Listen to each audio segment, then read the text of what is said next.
As I understand it, there is some pressing deadline with respect to the drawdown of the funds for land acquisition. Yes.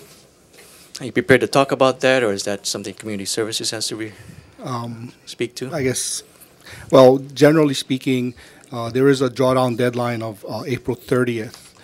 So assuming this condemnation goes through and gets finalized on the full committee council meeting, I think at the end of February, would have to either come to some agreement with the property owner, or if we had to file with the court, then would give us enough time to do that.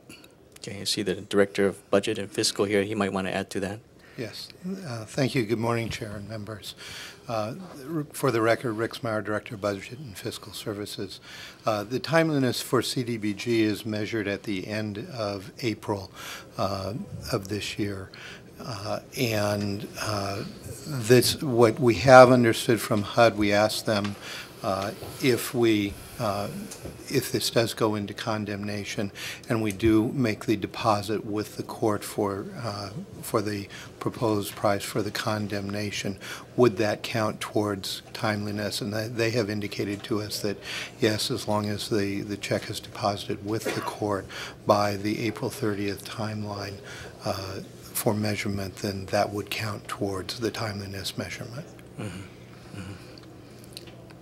But if there is going to be some hang-up in the court, and should this property not exchange hands, as the city would like it to happen, then the money gets freed up for another project, I guess, on the list of CDBG eligible?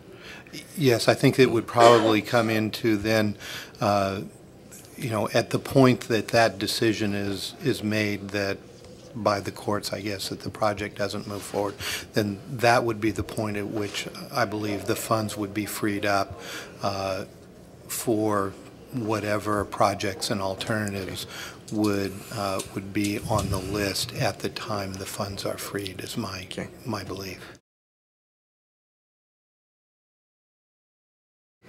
I'll come to my committee again, hopefully on the March 3rd, and then if it comes out of committee, final action March 17th, which really bumps us up to the April drawdown time. All the agencies involved to meet with the respective council members, not just those who sit on this committee, but all 9. The fire department will once again state its case as to why this particular parcel. And I will talk to DDC about whether or not we should pursue Lot 63.